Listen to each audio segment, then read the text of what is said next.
Guys welcome to my blog.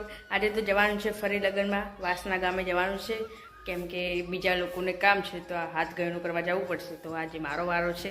કાલ પણ વાસના જ ગયા હતા પણ એ પ્રજાપતિમાં જવાનું હતું, મારા ફ્રેન્ડના ત્યાં જવાનું હતું, પણ આજે તો માસીને ત્યાં જવાનું છે, કંઈક મમ્મીને સગું છે એટલે જવું તો પડશે જ ને। મમ્મી કહી છે આજે મમ્મીને તરમેલા પાઈ બનાવેલા છે માળી, ત્યાં જે ઢૂંઢ લઈને ગયા છે, માળી છે ખબર નહીં, વગન સિઝનની આજે જ ઢૂંઢ લઈને ગયા છે એટલે આપણે તો કંઈ નક્કી ના હોય, આપણે તો હોળી પહેલાં જ હોય ઢૂંઢ અને જવું પડશે તો જવું જ પડશે। આજે તો હજી આવ્યા નથી, પપ્પાએ કહ્યું હતું કે હું આવું એટલે તને હાથ ગયણું આપશું, પણ પપ્પા આવે તો આપે ને, અને કંઈ એમ કહીને ગયા છે ક્યારના ખરડુસન ગયા છે તો હજી આવ્યા નથી, તેમને કંઈક ખાતર લેવા જવાનું હતું એટલે પપ્પા પણ આજે આવશે નહીં।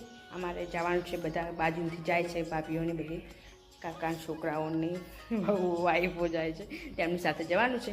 તો પછી હજી તો કપડાં ગોતવા પડશે, આપણે તો કપડાની તંગી છે, લગ્ન તો ગણાય છે પણ કપડાં નથી માટે જવાની જીવ નથી થતો। ચલો હવે કપડાં પહેલાં ગોતી લઈએ, પછી જવાની તૈયારી કરી નાખીએ ને પછી મળીએ। લગ્નમાં જવા માટે તૈયાર થઈ ગયા, જૂના જૂના કપડાં પહેરીને।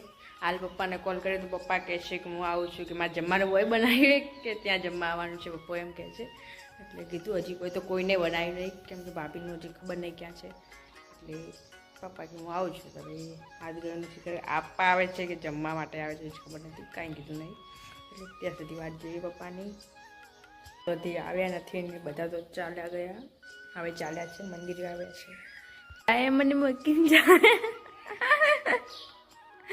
આવું એડો પપ્પાને તો કહી દીધું કે હું જાઉં છું બધા હારે, કેમ કે પપ્પો તો આવશે મોડા મોડા ને આપણે ત્યાં સુધી ભૂખ્યા મરી જઈએ। પપ્પાને કીધું તમે હાથ ગયણું કરવા ત્યાં આવી જજો, આપણે ઘરે જમવાનું નહીં બનાવીએ એમ કહી દીધું છે।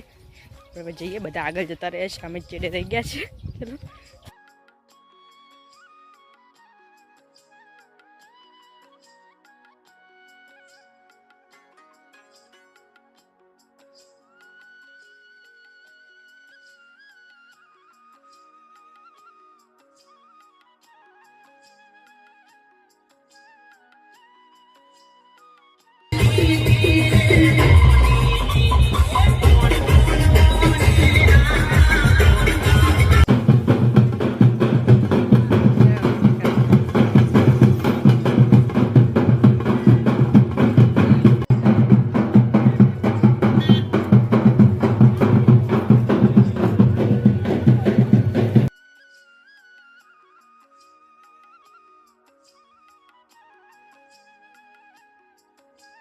લગ્નમાં જઈને આવી ગયા છે, ડીજે વાગેલું છે ને અહીંયા નાચવા રહેવા નથી દીધા અને બધા આવેલા છે પાછળ, જે અમુક લોકો તો મોઢું અંધારતા આવે છે। ચલો હવે જઈએ ઘરે, અને બધું પતી ગયું, ડીજે વાગતું હતું પણ રહેવા ત્યાં મળી નથી, તો હવે સાંજે ડીજે છે તો ત્યાં જશું।